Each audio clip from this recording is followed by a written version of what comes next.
there's a couple types of queen cages, and in this video I want to show you some tricks and the ins and outs of queen cages. Wait a minute.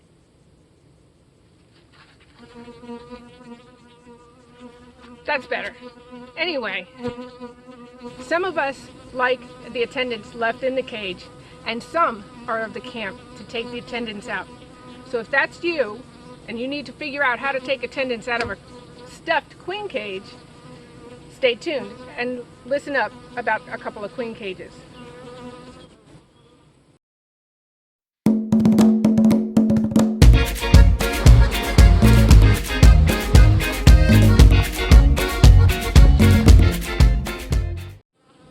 There's more than one kind of queen cage.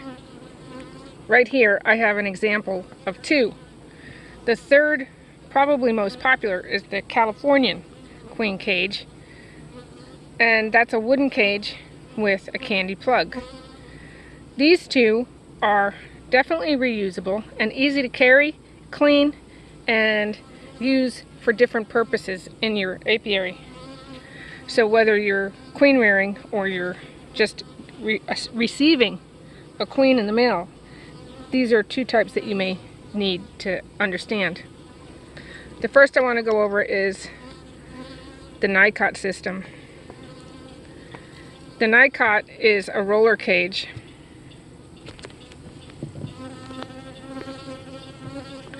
And it's used for queen rearing, and the cell would go hang from here, and it serves as a cell protector. The cage is big enough for the queen to emerge in. There's a nice little candy storage, if you want to use it like that, down here, so that when she emerges she has something to eat. If it's used as a shipping cage, it's going to come with the candy side. Now obviously I reuse and reuse, and this type, it's ugly dirty. They clean up nice. This is where the candy goes, and the first thing you probably notice is that this is a really big candy plug. If you receive a candy plug that's loaded, take it off and you can dig out probably at least half that candy. If she needs to be in this cage for a long time, then the candy is a good reservoir. The problem with this one is that it's very hard to fit into the frames. You have to actually remove a frame from your 10 frame hive, 8 frame hive, your frames, and fit it down in there. Opens on this end. It also has an open on this end. That's all part of the Nycot. Interchangeable, interusable. And it really comes in handy carrying these around if you're marking queens. Close her up, she has a good run, she doesn't get messy in there. The next one, this is from the JZBZ or JZBZ system. Now I don't use that for queen rearing, but I do use their shipping cages, and their shipping cages are also multifunctional. They have an interlocking lid. One closes this way, and then you have this little cap that closes down, and that's your queen cage. Candy plug, you can also dig part of that out. It's not a big deal, but it's really not near as much as that big old baby there. It's nice to have an interlocking system. No mistakes.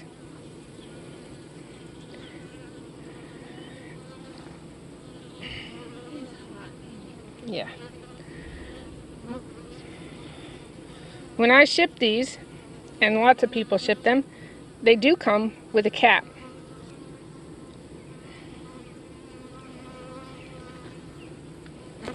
The cap is there. Oops. The cap is there to ensure that you are the one that lets the girls start to chew the candy in the hive. It also serves as any kind of protection for your shipping. And then they have this wonderful appendage here. And for a while I didn't know what the heck that was, but I soon found out. It's not out there on the internet a lot, but it's really interesting, and it makes this even more interesting. It went out of focus.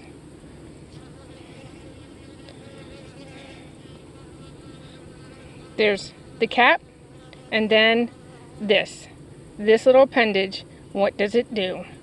It's amazing what it does, because this little secret makes this cage even more interesting and reusable than maybe the other. This here is called the fork. So, here's my queen cage with a queen in it. She just got shipped to me.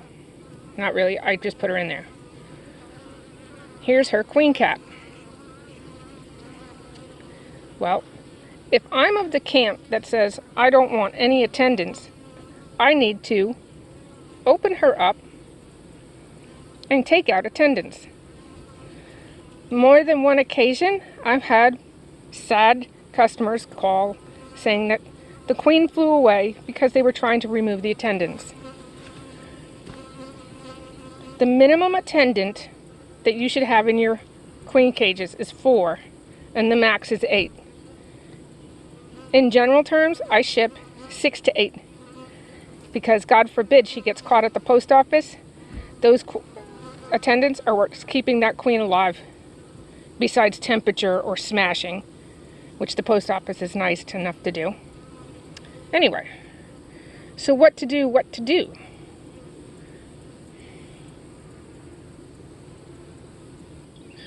When you slip this between the frames, you should put the candy side on the high side. That way, if any attendants die in there, the queen can still come out. It's very nice. This size fits between your frames, not a problem. Much thinner than this girl here. But if you're of the no attendant type, how are you going to get those girls out? That's the nice part about this cage.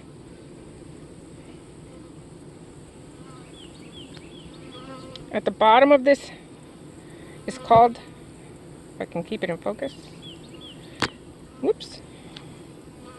This is called a breakout bar. That bar will actually break out, and you can serve as a queen excluder, and you can release the attendants. Obviously it's not super easy to do, but it's not terribly difficult. Let's see if I can get it. I use the fork end, the fat end. Careful not to grab your queen. Slip it in.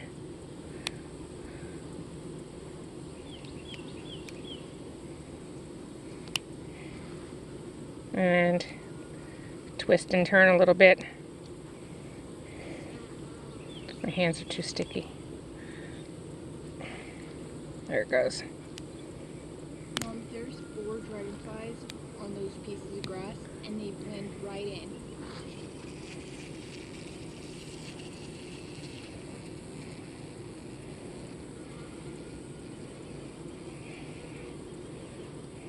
My bar didn't break out all the way. Go back.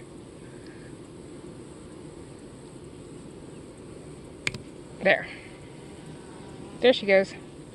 I have 4 attendants in here. That's the queen trying to get out. There's another attendant. The queen can't get out. So now you just released all your attendants. Now you have an attendant-free cage. And yet the queen will still be in there. So now, also, if you stick this in there with no attendants, the other girls can get in there. So my suggestion would be stick it in there for a little while. let them get to know each other. If you want no attendants to go in, now you have your breakout bar. Now watch this. Here's your breakout bar. Snap it off the lid. Okay, there we go. Okay. So, of course I had trouble.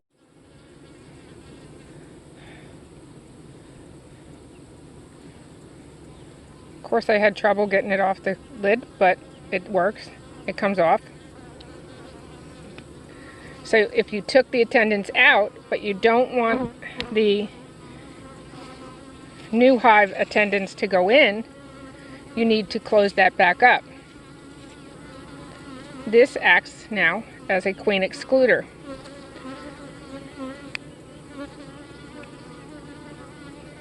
You put that fork in there, and now it's a queen excluder. No one can go in and no one can get out. So if there's an attendant in there, they can't get out. But the girls in the new hive also can't get in. If you leave it out, then girls can get in and out. But the queen can't.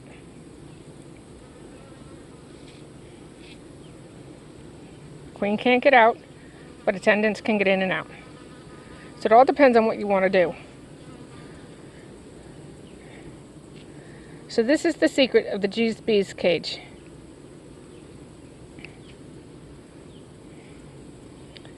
If you can hang on to this, which you should just always leave in here until you want attendants out, this is a really good design and really helps out.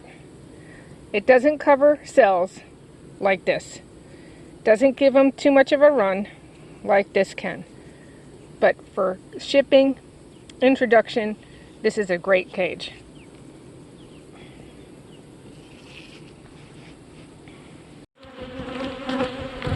So that was nice. They jumped me, she fell. They are queenless, so anyway. So it's easy to put that one between the frames of a 10 frame.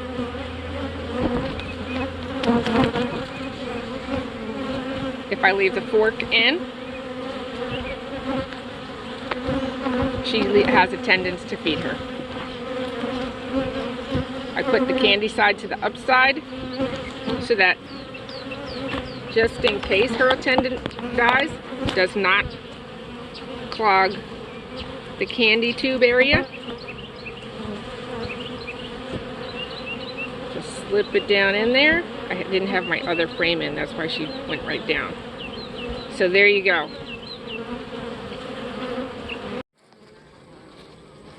JZBZ container in use. After I put her in,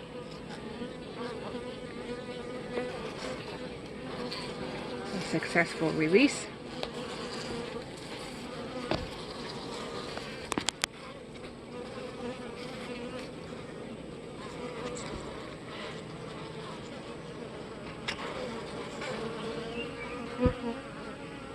And now I can use it again. I think you can use hot water to clean them on a brush. I don't know about boiling water. Boiling water may deform it.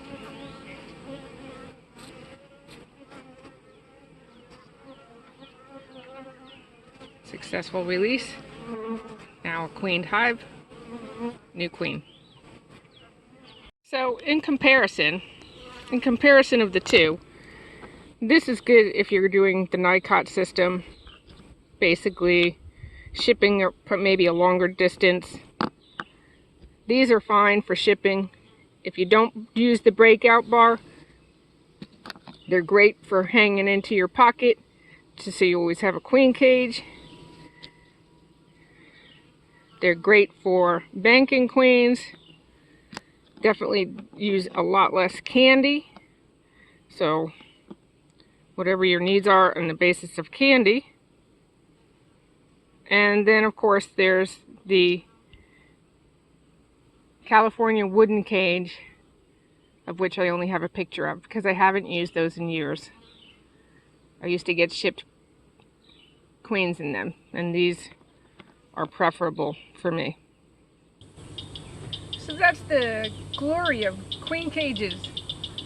Each one has its purpose, each one has its good and bad, and just learn about them so that you have forearmed is foreknowledge is forearmed.